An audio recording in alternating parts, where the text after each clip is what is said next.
Welcome to Alaska Weather, a production of Alaska Public Media and the National Weather Service, Alaska Region. Produced and broadcast daily from the studios of KAKM, Alaska Weather provides complete forecasts, public, marine, and aviation for all of Alaska. Alaska Weather is made possible by the following sponsors.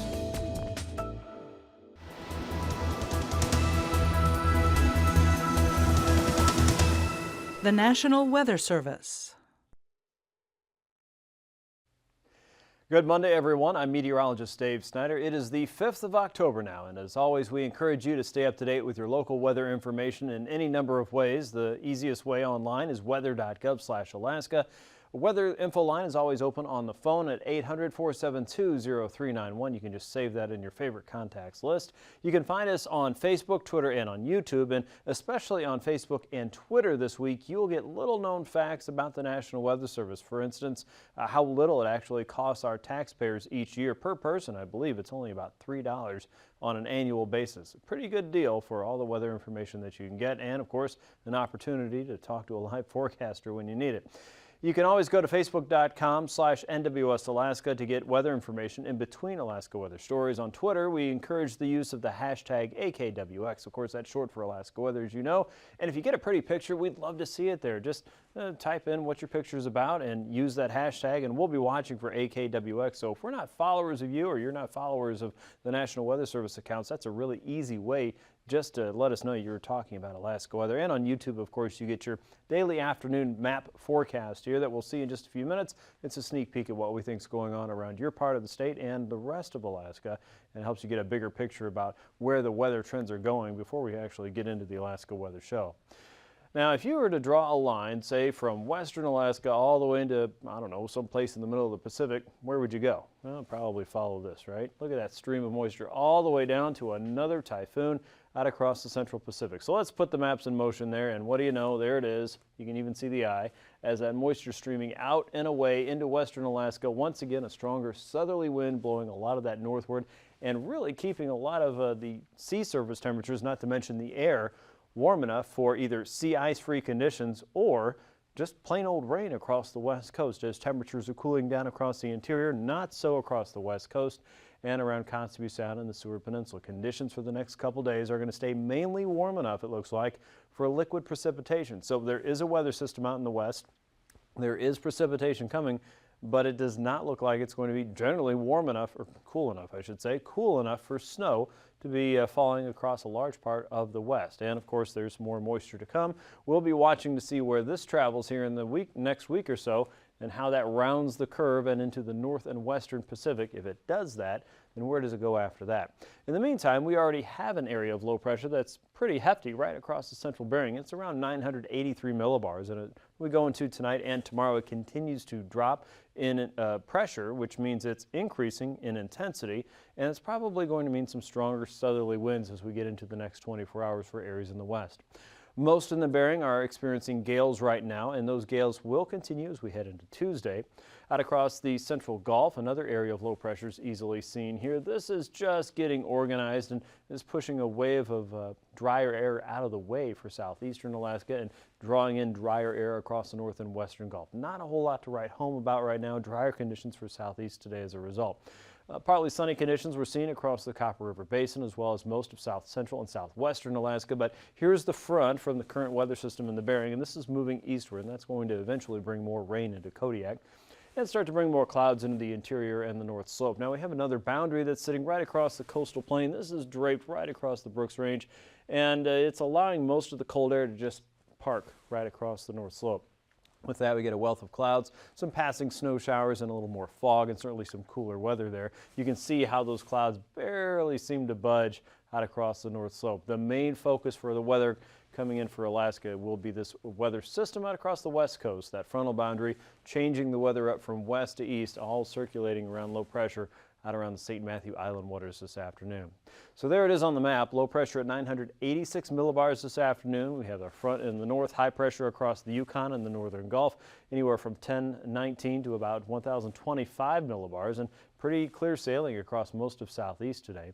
Out across the west in Bering Strait, that warm air out ahead of the weather system, producing rainfall and pretty dry weather out behind it. As that continues trekking eastward, we'll see the focus really on the west coast there as that inclusion stretches all the way into the North Pacific. This eventually will fall apart as we head into Tuesday and Wednesday. The circulation will drop to about 983 millibars, and you can see the tightest pressure gradient here is across the northern parts of the Yukon-Kuskokwim Delta and into Norton Sound, and probably the south-facing coast of the Seward Peninsula and into the Bering Strait. So areas around Nome to Unalakleet, out toward Ammonok, that's probably where some of the stronger winds will be. And you saw gusts today in the 30 and 40 mile an hour range as a result of that system building in.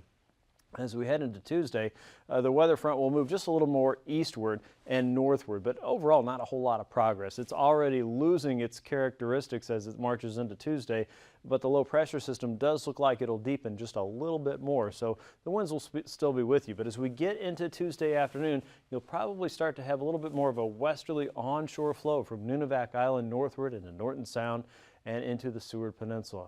Now southward, you'll see the moisture spreading out ahead of that into the northern Gulf. For south central, the Kenai Peninsula, Cook Inlet, out around Kodiak Island, a chance for some light rain or showers should be expected there. Southeast still looking pretty good. You'll see more clouds than anything else. High pressure is located just to your north, and we have a front still draped in the same old spot. That's why it's stationary with a red and blue. That's going to lock that in around the Brooks Range summits to just about Wainwright and south. That should keep some passing snow showers in place. Low clouds, of course, as you would expect, and areas of fog and stratus should be expected through Tuesday afternoon. By Wednesday, the low pressure system is kind of circling back on itself in the Bering. It's wrapped around here to 989 millibars. The main frontal boundary is now fallen apart, but we have a new player across the southern Bering at 997 millibars. Not terribly strong, but it's trying to pick up the pieces and get reorganized. That may bring a little bit of warmer air in across the southern Bering with a little bit of a southerly push for the eastern chain. Really not too much to write home about. Instead, a newer player across the Gulf of Alaska is still moving northward, and this is coming up from a view just out of reach of our maps here at 979 millibars. You can see it's quickly adding a leading edge of new weather across the northern and eastern Gulf, and this will eventually bring in a little bit more of a southeasterly flow to southeastern Alaska, so showers will spread in from south to north, and we'll probably start collecting some raindrops out across the northern parts of southeast, rain barrels slowly filling there. But if you look up north, we've added a little change in the color across northwest and western Alaska. Now we're starting to see shades of pink. Oh no. That means a chance for some rain and snow showers, probably snow in the morning as temperatures are cooler then, and then eventually mixing in with and changing over to rainfall across the Noatak and Kobuk valleys and the Seward Peninsula. But it, again, mainly looks like it will be a showery force of nature than anything else. Rain will spread into southwest and south central Alaska and take over more parts of the Anchorage Bowl, Palmer, and the Susitna valleys, out around the Matanuska valleys, and areas around Kodiak Island should expect to see some wetter weather midweek. We'll watch where this low pressure system goes as it appears to kind of cycle back into southeastern Alaska. And of course, the force to be reckoned with in the Bering will still be watched as well. Here's a look at temperatures today, mainly in the 40s and 50s for southeastern Alaska. It looks like Ketchikan and Annette and Klawock all made it into the mid to upper 50s. Not a bad day at all. Around Haines and Skagway and Juneau, temperatures were in the lower to mid 50s, a little bit milder as you went up the hill. 52 in Yakutat, about the same in Valdez today. Cordova saw 53 with Middleton Island showing 48. It was cooler in Anchorage at 43 today. Kenai saw 45, 49 in Homer and Seward. 36 at the Matanuska Glacier with 45 in Gulkena and around Glen Allen. 45 for Fairbanks with temperatures around Northway and Eagle back in the mid 40s. Fort Yukon had 43 degrees with Arctic Village at 27. A little bit milder in Anaktuvuk Pass at 34 with most of the Arctic coast, especially from Barrow eastward, in the upper 20s today. Around Kotzebue Sound, we saw readings in the 30s and 40s. Most places like Shishmaref were easily in the lower 40s today. 45 in Nome, 45 for Gamble as well. Unalakleet saw milder temperatures today with McGrath at 51. Most of southwestern Alaska ranged from 45 around Ammonok to the upper 40s all the way into Dillingham. 55 at King Salmon, and Lake Iliamna also had temps in the lower 50s. Most of the Alaska Peninsula in the 40s and 50s today, with Kodiak Island just scratching that 50-degree mark for a moment today. Lower 50s for the central and western chain in the, most areas around Shemya. We're holding temperatures that at or just above that 50-degree mark. Now, overnight low temperatures will be considerably warmer in the west thanks to that southerly push of wind racing all the way up through the Bering Strait. Upper 30s and lower 40s from Bristol Bay all the way to Tin City at 37, 26 around Barrow, lower 30s around Fort Yukon, and Points into the mid-Tanana Valley, including Fairbanks, will only reach into the upper 20s tonight. South Central stays above freezing, Kodiak lower 40s, and most of Southeast will see temps in the upper 30s to lower 40s as well. Around St. Paul, you'll start at 43, a high of 47 tomorrow afternoon, and some in southwestern Alaska could reach into the lower 50s, including those around Bristol Bay, Port Hayden, and all the way south along the coastline to Sand Point, closer to 50 degrees there. The middle Tanana Valley into the lower 40s, so a milder day for you. Lower 30s from Barrow eastward. Wainwright could be warmer. Kotzebue Sound temperatures back in the mid 40s with southeast in the lower to mid 50s, with the exceptions of those around the Dixon entrance and further south along the outer coast. Temperatures there could creep up toward the 60-degree mark tomorrow. The Aleutians and most of the Alaska Peninsula again in the upper 40s to lower 50s. Flying weather then shows IFR developing across the Chukchi seacoast and just offshore. Most areas along the coast will probably hold close to MVFR, but you can see a little bit further south that is IFR conditions for St. Lawrence Island and the south-facing coast of the Seward Peninsula, including Nome. A little bit further south, conditions start to improve as the low clouds break up a little bit more. By the afternoon, expect MVFR for Bristol Bay, with IFR developing around Rainy Pass and southward toward Lake Clark and Merrill Pass, as well as areas in the northern Gulf. Most of southeast looks pretty good. VFR conditions for you, as well as most of the passes in the interior, with MVFR conditions for the central and western chain.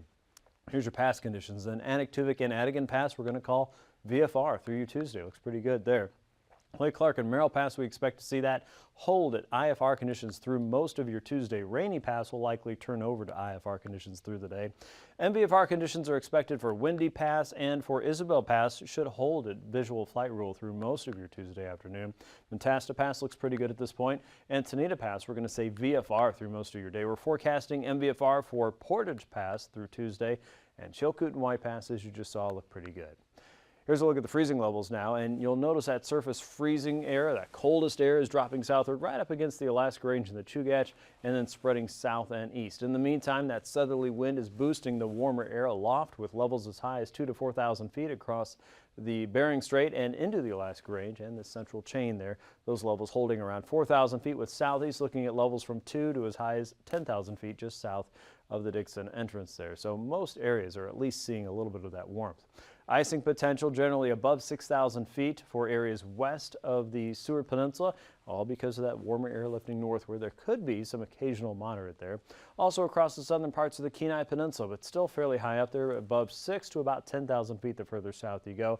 Do watch out for some areas of icing around the Brooks Range and east into the northern parts of the Yukon and Northwest Territories if you're flying that far eastward, generally above 3,000 feet for a light to perhaps isolated moderate. The jet stream has our primary focus of direction coming in from the south and then blowing winds south and east. This is helping that warmer air to spread northward, but the main storm track right now is just south of Alaska, and that's that west and northwesterly flow that's keeping a lot of the very active weather just out of reach. So once again, we'll see what happens with that system in the Gulf. Right now it's going to be driving northward, but might have to come back around and move towards southeast, so that's several days away. At 9,000 feet, you can see low pressure out across St. Lawrence Island. That's giving us a broad westerly flow across the southern and central Bering. Light south and westerly winds coming in across the Alaska Range and then rounding around high pressure sitting across the northern Gulf. Those winds remain fairly light for most of the interior. Stronger winds out across the western coast of YK Delta, as well as the Seward Peninsula and areas generally west of Ambler and Bettles. 3,000 feet, winds remain fairly light for the interior. Low pressure sitting just south of St. Lawrence Island.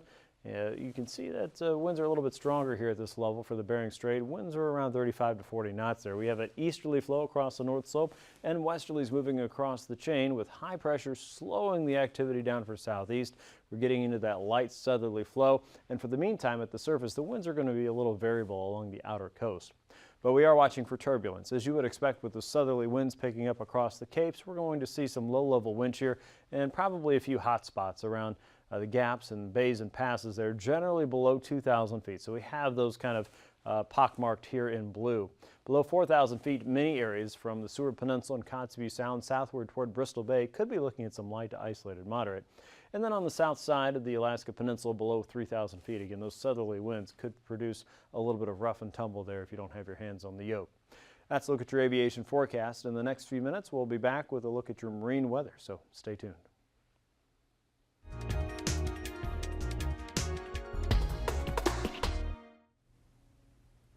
Good evening, everybody. I'm Mary O'Connor, and I manage the Aviation Safety Program at the National Institute for Occupational Safety and Health here in Anchorage, and I am the Secretary of the Board of Directors of the Alaskan Aviation Safety Foundation. We would like to thank Alaska Public Media for allowing us to bring you Hangar Flying. We are pleased to have Kyle Moeller back on our show. Kyle has been an intern with the National Institute for Occupational Safety and Health, and he's been doing some research on mid-air collisions in Alaska. Welcome back to Hangar Flying, Kyle. Thanks for having me. So on our last show, we talked about your research into mid-air collisions, and we'd like to continue on that conversation. You mentioned that the mid-air collisions have not been increasing in rate. That's correct. They've in fact been decreasing, and markedly. So that's great news. One of the things that we left off talking about was factors that you found in your study. The weather, the locations, those were all not significant findings. Yeah. You did look at which part of the federal aviation regulations the flights were conducted under. What did you find there? So we found that 69% of the flights were conducted under Part 91, 24% were under Part 135, and 7% were Part 135 under Part 91. But then, to dig a little deeper, we looked at what activities they were performing under Part 91, and we found that it was about an even split of 45% occupational and 43% personal flights going on. 12% were unknown, but for the most part, it was about equal occupational and personal flights. So to me, that says that no part is immune and that people need to keep their guard up regardless of whether they're flying for fun or whether they're flying for work. That's exactly correct. No matter what, you got to be vigilant up there. So the NTSB lists causes of accidents in their final reports from their investigations. Did you look at these and did you find anything interesting there? I did. I found quite a few interesting things. This is where it really stuck out. The primary cause was the failure of both pilots to maintain adequate visual lookout. So 70% of the accidents, it was cited, so in 70% of the accidents, it was cited that both pilots were not maintaining adequate visual lookout. In another 15%, at least one pilot. So that's 85% where pilots were not maintaining adequate visual lookout. There was also 20% with sun glare, which makes sense in VFR conditions. But there were other causes not listed very often, but disregard of air traffic control, failure to maintain separation, inadequate communications, alcohol, diverted attention, absence of lights, and performing abrupt and unexpected maneuvers. Wow. So from reading through all of these cases and all of these reports, do you have any recommendations for pilots out there on how they might avoid mid-air collisions? Yeah, so it's kind of been said by many different organizations, but see and avoid is still the number one, and that's obvious here in these causes. 85% were a lack of performing proper see and avoid procedures, so there's that. There's also using the correct CTAF. That was cited. Using lights, landing lights, anti-collision lights, all that type of thing. Using a portable collision avoidance system or any kind of traffic collision avoidance system. ADSB in or out if that's possible. I know that's expensive, but ideally that would be great. And there's also fun ways most people aren't flying on their own. So if you can get your passengers involved, have them looking, always doing see and avoid. They're probably interested in aviation anyways, so you're training them in that, and also they're just involved in the flight. That's a great suggestion, and I'll just toss out there, I had a friend that used to pay his children $1 every time that they would spot an airplane that he didn't see. There you go. So I don't think I'd pay my friends, but I could see children, yes. So for people that are interested in learning more about your study, what can you tell them to look forward to? Well, so it's in the works right now to publish this, hopefully in some kind of a peer-reviewed journal. But to get it out to the masses who don't read peer-reviewed journals, we're hoping to get it into the transponder sometime in the near future. it's in the works right now. Okay. I know the Alaska Airmen's Association readers and the folks that put that journal out would be very interested in not only your findings in terms of safety, but also in the knowledge that the number and the rate of mid-air collisions really isn't increasing. Yeah, I hope that this can inform pilots to, be aware of mid-air collisions, but not to be not falsely afraid of them, but just I hope they understand what's truly happening with these, and with this information they can act accordingly and prevent collisions. Great.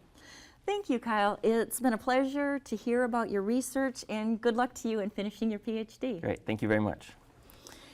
I hope that you've enjoyed our foray into aviation safety from a research position, and that the audience has learned something about aviation safety and mid-air collisions in Alaska. Ladies and gentlemen, we hope you've enjoyed hangar flying. Until next time, fly safely.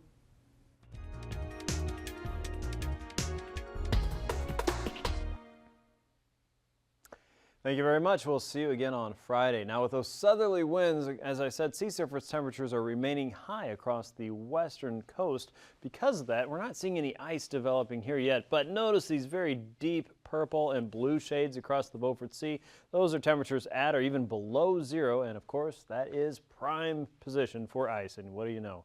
You can see some of the thicker concentrations of ice now showing up in white. That is 80% or better, more or less. And the areas in light blue are under 80%. The region north of the Arctic coast is filling in. Some areas we have a little trouble seeing with the satellite picture from time to time like today, but overall the concentrations are increasing and more ice is expected to grow as we go through the next several days. Now, winds are fairly light in a couple places, but as the winds continue to blow, that is going to prevent some of that ice from freezing quite as fast. The second that wind slows down, as it may in this region tonight and tomorrow, there could be a rapid increase in ice well offshore. So something to keep in mind there. Weather certainly plays a big role in how that ice forms even from day to day. Now, as we look at southeastern Alaska, no threat for ice, no worries. Northerly winds, though, across the Lynn Canal, 25 knots, 5-foot seas there, and slowing down the further south you go. Winds remain light across the outer coast, only 5 to 10 knots or so, with 4 to 5-foot seas across the outer coast for Tuesday. As we get into Wednesday, we start developing a little bit more of a southeasterly influence. Winds up to 30 knots, with seas around 8 to 9 feet. Across the inner coast, looking at 10 to 20 knots tops, with northerlies in the north and southeasterlies in the south, and 4-foot seas for the highest region in the Clarence Strait, and only 2-foot seas in the Lynn Canal. For south central, look for winds from the north and east around 15 to 25 knots coming down Cook Inlet, picking up a little bit more heading across the Barrens at 30 to 35, and northeasterlies inside of Prince William Sound with a broad easterly flow across the northern Gulf, 20 to 30 knots with 6 to 8-foot seas there. By Wednesday, a north and easterly wind coming across the north and western Gulf, 25 knots on the eastern side of Kodiak Island, 15 to 30 knots coming down Cook Inlet. Look for 4 to 5-foot seas there. Once you get west of the Barrens, those seas could come up to as high as 6-foot seas, and then east of the islands, 7-foot seas, even 8-foot seas out across the north and western Gulf. For the Alaska Peninsula, winds remain light around Castle Cape to Chignik, with west and southwesterlies coming into Bristol Bay, about 5 to 10-foot seas expected there. Northwesterlies south of Sand Point to King Cove up to 20 knots. For Wednesday, a north and westerly wind coming down the Pacific coast at 20 to 25 knots, 15-knot winds there across the Bering Sea coast with seas as high as 5 to 9 feet on Wednesday. And if you look for the Aleutians, westerlies continue there all the way from Attu to Unalaska and Nikolsky at 20 to 25 knots, 30 knots in the west. Seas in the Pacific side will range from 8 to 10 feet with 14-foot seas in the west down to about 10-foot seas just west of Nikolsky. As we get into Wednesday, you'll see a little bit of a shift out in the west, more of a southwesterly flow at 20 knots with an 11-foot sea, and west and northwesterly winds take over for the central and eastern chain, 15 to 30 knots there, with 9 to 12-foot seas on the Bering Sea side and 6 to 10-foot seas across the Pacific side. For the west coast, a south and westerly flow, of course, with some stronger gusts across some of the bays and passes, 25 to 35 knots as we get into Tuesday, with 10 to 12-foot 10-foot seas at their highest north and west of Nunivak Island. West of St. Matthew, we're expecting seas as high as 15 feet. And for Wednesday, southerlies continue for you with 15 to 25 knots there. Look for 6 to 10-foot seas all the way up to St. Lawrence Island, 10-foot seas west of St. Matthew on a southeasterly wind, and for the Pribilofs, a southwesterly wind at 20 knots with an 11-foot sea. For the North Slope, watch for freezing spray. If you're in the Beaufort Seacoast, an easterly wind will be upon you at 20 to 25 knots with 4 to 5-foot seas there. The winds pick up a little bit more across the Chukchi, 30 knots with an 8 to 9-foot sea, and outside of Kotzebue Sound, easterlies blowing offshore at 25 knots with an 8-foot sea. The risk for freezing spray expands a little bit more into the Chukchi as we head into Wednesday, so west of Wainwright and Point Lay, freezing spray could be an issue. 20 to 25 knots across the Beaufort Sea with 4-foot seas continuing there, and 9 to 10-foot seas with the Chukchi Seacoast continuing under that easterly wind, 30 to 35 knots for Wednesday. Recapping tonight's weather, low pressure is the dominant force in the Bering as always, and 983 millibar low will be slowly working its way northward and deepening just a little bit more. Broad southerly winds out ahead of that, and cooler, wetter wind coming in behind that. An onshore push will follow that as we get into Tuesday as the system drops to 981 millibars. There could be an opportunity for some rain and snow showers out ahead of that early Tuesday morning, and low clouds and snow showers for the North Slope with dry weather for most of the interior and southeastern Alaska on Tuesday. Rain will spread into south central and parts of southeast as we get into Wednesday with a new weather system moving into the Gulf of Alaska at 979 millibars. A chance for some rain and snow showers in the north and west, and by the afternoon most of that will be returning to rain if it isn't already. And low pressure starts to weaken in the Bering at 989 millibars with a broad area of light rainfall for the central and western chain, the Pribilofs, and areas northward toward the Bering Strait. That's a look at your Alaska weather. Thanks for watching, and as always, we encourage you to follow us online at weather.gov/Alaska.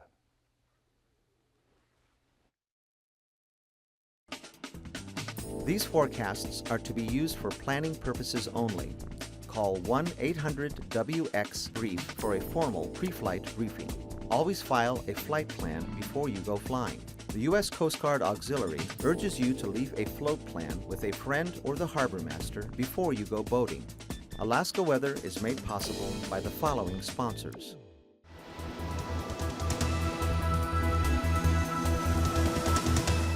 The National Weather Service.